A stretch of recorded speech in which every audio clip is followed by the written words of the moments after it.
Thursday, September 11th, 2025. Welcome to Make It Make Sense. I'm Grant Herms. Today on the show, the assassination of Charlie Kirk and our current age of American fear and political violence. I'm going to talk about what we know so far about what happened in Utah, which is not much, and then also the FBI and the federal law enforcement search for Kirk's killer. And then I'm going to talk about how American leaders entirely at this point on the American right are reacting to this, and why, instead of at a moment in which we could all step back and take a look at how dangerous our political discourse has become, things are poised only to get worse. And I'm sorry this isn't going to be a lighthearted episode, if actually any of them are, but it is an incredibly important one for you to listen to. So, with that being said, make sure you're following or subscribe to the show on whatever podcast app you listen to it on. Like, subscribe, hit the bell for notifications if you're a watcher on YouTube. Sign up for the Make It Make Sense Substack, where I've got a brand new article up that went up yesterday in the midst of all the news that was happening about a bill making its way through Congress that looks like an immigration bill, but is actually a bill to help fill private prisons. And as always, share the show on social media. It's Mims Newspod. That's MIMS Newspod, all one word on every platform. I am at Grant Herms on X, Blue Sky, Threads, and at Grant Herms TV on everything else. All right, let's get to the show. I try hard on Make It Make Sense to give you a complete picture of the biggest stories, but I'm only one guy, and staying up to date with events around the world can be difficult for anyone when it's impossible to consult a single source for the full story. And with our social media algorithms sending us the versions of the news that only reinforce our own biases, it can be hard to know if you're actually informed, even for me. And that's why I've been using Ground News. Ground News is an app and a website that combines news from around the world all in one place, so you can compare coverage from every news source, and you can see if they have a political bias, how reliable their reporting is, and who owns them. My favorite feature is the blind spot feed. It highlights news disproportionately covered by one side or the other, so I can make sure I know how the news is being covered. It's like Make It Make Sense for Make It Make Sense. Right now, if you subscribe through my link in the show notes, you'll get 40% off the Vantage subscription. It's the one I use to get unlimited access to every feature, and it is just $60 for the entire year or $5 a month when you use that link. Your subscription helps Make It Make Sense, too. We get a cut of this subscription, but you're also helping Ground News make the news more transparent. Again, use the code in the show notes to get 40% off your Vantage subscription to Ground News. All right. Let's get back to the show.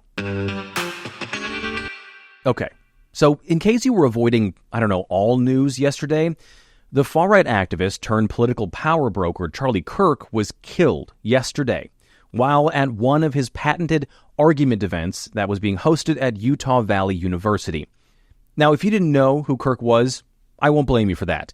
He often worked just outside the inner circle of Trump, never in the White House, but he was intimately involved in getting Trump elected along with dozens of other state and federal leaders. And by any standard, he had a remarkable and very fast rise to political influence. Kirk got a start on college campuses when he was still in college, where he would challenge liberal or left-of-center students to debate him on any topic. And while you'll hear that he was someone who believed in the free exchange of ideas, and that's what was happening when he was killed in the spirit of accuracy for this show, that's not what those events were. Charlie Kirk's whole thing was that you had to prove him wrong. It's become a staple, actually, of all right-wing viral moments now, and it's rooted in bad faith arguing and a logical fallacy that you have to prove a negative instead of forcing Kirk to prove his point better than yours. He only had to poke holes in the points being made to him, but that's how he made his money. And it was wildly popular, and he turned that into starting the far-right youth movement and then organization called Turning Point USA. It was instrumental in building a right-wing and backlash space among high school and college-aged, mostly men, where he single-handedly then delivered those people, most recently, to Donald Trump and became a personal friend of the president and many, many high-up Republican leaders. And that kind of a turn, that kind of an ascent in American politics is virtually unheard of. Now, if you're anywhere online right now, you're probably seeing a few things that Charlie Kirk said, and did in the past. One of them that's really popular right now is that he said there's an acceptable number of gun deaths in the U.S. Or the other one is that he once said, I can't stand the word empathy. Actually, I think empathy is a made-up, new age term that it does a lot of damage. That doesn't mean he was right when he said them, nor is it right now to indulge in a grotesque schadenfreude because he said those things. Charlie Kirk was 31 years old. That's younger than I am. He had a wife of 4 years, 2 young children, 4 and 1 year old. All 3 were in Utah when he was killed. A family was irreparably harmed in this attack, and we still don't know who the shooter was or why they did it. Because after his death, the FBI has not been able to get a handle on this investigation. Initially, the school said a suspect was in custody, and then they weren't. Then a few hours later, the FBI Director Kash Patel said the shooter had been arrested, only to say not long after that that person had been released after being interrogated by law enforcement, meaning the shooter was still at large and still is at large at the time that I'm recording this. This morning, the FBI said it recovered a bolt-action rifle they think was used in the shooting, and they think the shooter was about 200 yards away on the rooftop of an adjacent campus building. They also released images of a person of interest, which are readily available on the FBI's website right now, although initially the online tip link for those photos was a not found error. And I'm not going to put those photos up here in this show because I'm honestly not sure if that's responsible, given how the FBI has handled this investigation so far. And then there are reports circulating from an internal Bureau of Alcohol, Tobacco, and Firearms brief that the shooter had engraved transgender and anti-fascist ideology onto the ammunition before promptly walking that back, with a senior law enforcement official telling the New York Times that report had not been verified by ATF analysts, did not match other summaries of the evidence so far, and might turn out to have been misread or misinterpreted. In a fast-moving investigation, they go on to say, such status reports are not made public because they often contain a mixture of accurate and inaccurate information. And it's worth saying here that the FBI has made hundreds of cuts and thousands of reassignments since Kash Patel took over, including the firing of the highly decorated Salt Lake City special agent in charge, the leader of the Utah FBI field office. She was fired, they said, for, quote, DEI reasons.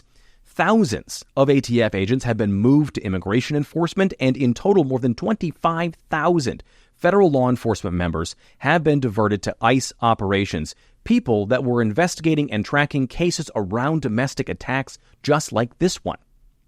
Now, I'm not saying that had those people been in place that this would have stopped. I'm just saying they might have an easier time finding this person if those people were where they were originally. There's also now a $100,000 reward for evidence leading to the killer's arrest. And again, the FBI still does not know who that person is or where they are. So that's where things stand in the investigation. And there's a lot that we don't know. What we do know is what did happen just after Charlie Kirk's death and what is still happening today. Members across the political right are using his death to call for a government response to, quote, being a Democrat. And I'm going to list these off here before I play you some clips, and it is not a short list. Immediately, people on the right began blaming the quote-unquote left for Kirk's killing, again, not knowing anything about the shooter. Elon Musk took to X to say the left is the party of murder in a post that was seen more than 52 million times when I saw it. One of the most influential policy thinkers on the right, a guy named Christopher Rufo, who's responsible for things like the villainization of critical race theory, DEI, partially responsible for Florida's Don't Say Gay bill. He said it was time for the FBI to wage a J. Edgar Hoover-style campaign against the left. The Christian nationalist C.J. Engel, who has ties to people like Speaker Mike Johnson, said this is no longer about punishing freak murderers. This is about declaring left-wing activism illegal. The CEO of the popular right-wing outlet The Federalist, Sean Davis, said the Democrat Party is a domestic terror organization whose most fanatics will not hesitate to murder their political opponents. And then this morning, his outlet published a piece declaring the Democratic Party a terror organization. Libs of TikTok, the massively influential social media account, said this is war. And the influential author and far-right thinker Matt Forney invoked the Nazi Party, saying Charlie Kirk being assassinated is the American Reichstag fire. It is time for a complete crackdown on the left Every Democratic politician must be arrested and the party banned under RICO. Every libtard commentator must be shut down. Stochastic terrorism, they caused this. Now, there's a lot in what Forney was saying there. If you don't know what stochastic terror is, it's the idea of making people live in constant fear or terror with the express goal of making them afraid. RICO is the legal law that is used for organized crime. It's how we put away a lot of members of the mobs and mafia. The Reichstag fire, if you don't remember your history, was the burning of the German parliament building in 1933, which Hitler and the Nazis said was done by communists, and then they used it to declare a national emergency and fully implement what we now understand as the Third Reich. That's from a guy who has direct lines to people in power. Wisconsin Representative Derek Van Orden also invoked the Nazis in another statement calling Democrats 21st century brown shirts, the name for the paramilitary extrajudicial domestic terror force used by the Nazis. And these sentiments were also shared in videos into microphones on purpose. In order here are videos of Van Orden addressing a group of reporters, South Carolina Representative Nancy Mace to a different group of reporters, Missouri Congressman Bob Onder on the House floor, and Fox News host Jesse Waters on the channel's most popular show, The Five. Every single one of you here, you're at fault. Hey, you know what? Knock it off. Knock it off. I'm going to say this. Democrats own what happened today. Some of the American left are undoubtedly well-meaning people, but their ideology is pure evil. They hate the good, the truth, and the beautiful, and embrace the evil, the false, and the ugly. And they are at war with us. Whether we want to accept it or not, they are at war with us. And what are we going to do about it? How much political violence are we going to tolerate? And that's the question we're just going to have to ask ourselves. Now, Charlie would want us to put as much pressure on these people as possible. Those things were said to hundreds of thousands, if not millions, of people as they were shared online. And those things were also then said from the Oval Office because last night, Trump gave a taped address to the nation about Kirk's death.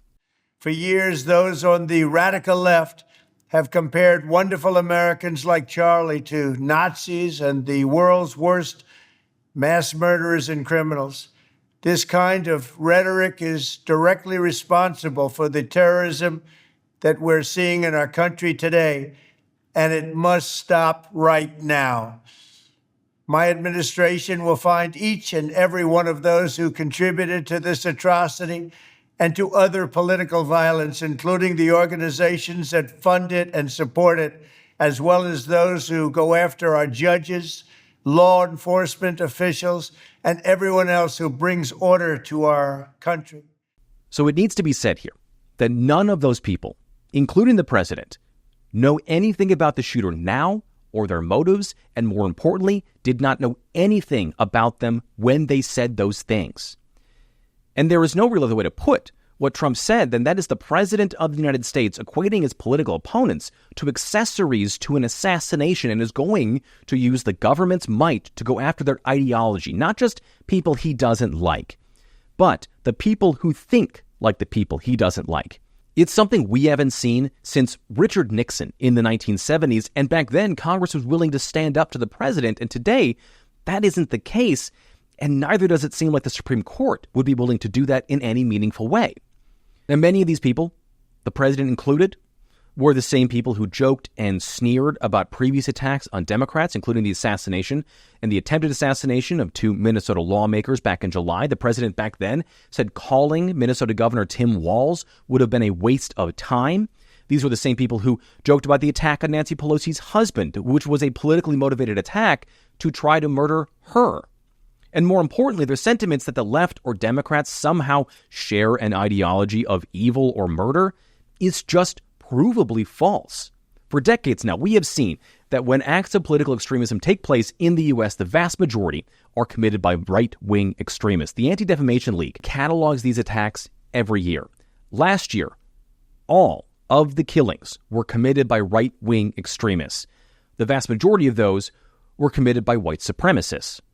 The ADL also looks at those attacks over time, fatal and non-fatal. Over the last decade, they found that 76% were committed by right-wing extremists, just 4% were committed by the quote-unquote left. In the most recent report on extremist attacks from the National Institute of Justice, essentially the government's criminology department, they said in no uncertain terms the number of far-right attacks continues to outpace all other types of terrorism and domestic violent extremism. Since 1990, far-right extremists have committed far more ideologically motivated homicides than far-left or radical Islamist extremists, including 227 events that took more than 520 lives. In this same period, far-left extremists committed 42 ideologically motivated attacks that took 78 lives. To put that in different numbers, what they are saying here is that 5 times as many domestic right-wing attacks have taken place in the U.S. in the last 35 years, killing 6 times as many people compared to left-wing attacks. And even if you boil it down to just assassination attempts in the last 20 years, like I did, you end up with 16 successful attempted or near assassinations on elected leaders across the country. 13 of them were committed by right-wing extremists. And if you're watching this, you're looking at a graph from a Substack that also did this work. I didn't know them, so I went back and did this research on my own and found out they were correct. Now, these attempts include the attempts to kill Mike Pence on January 6th, the attempts on Trump's life last year, and a man who tried to grab an officer's gun to kill Trump in 2016, the plot to kill Michigan Governor Gretchen Whitmer, the mail bombs that were sent to Obama, Biden, and Hillary Clinton in 2018, a militia plot to kill Obama in 2012, and the arson of Pennsylvania Governor Josh Shapiro's home earlier this year. So for many people, especially elected officials, to say that their political opponents or the opposing ideology that they have is one of evil or murder just isn't true. It also does something more, though. Politically motivated attacks are an attack, regardless of the victim or the culprit, on all of us. They're attacks on the foundations of American society, on the agreement that we make every morning with one another, that we choose not to live in a country where decisions at the highest levels aren't made at gunpoint, and that the American experiment can and will endure because we choose it to. We make that so. The Johns Hopkins extremism researcher Liliana Mason wrote in a recent piece after the assassination attack in Minnesota, saying political violence at its core is a rejection of democracy. If a person has used violence to achieve a political goal, then they've given up on the democratic process. What's happening in the wake of this tragedy, and make no mistake, it is a tragedy, is a rejection of democracy. Calls for retribution, or worse, based on foaming at the mouth, hatred, and anger, not in clear fact, are giving up on democracy and America. I don't know how to go back from this moment, and it certainly seems like we've crossed some sort of a threshold here. But it should be said in no uncertain terms that political violence solves nothing and only begets more pain in a world that is clearly oversaturated with suffering.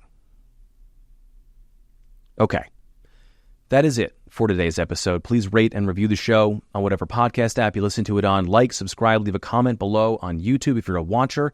Sign up for the Make It Make Sense Substack. It is just $5 a month. And as always, share the show on social media. It's Mims News Pod on every platform. That's MIMS News Pod.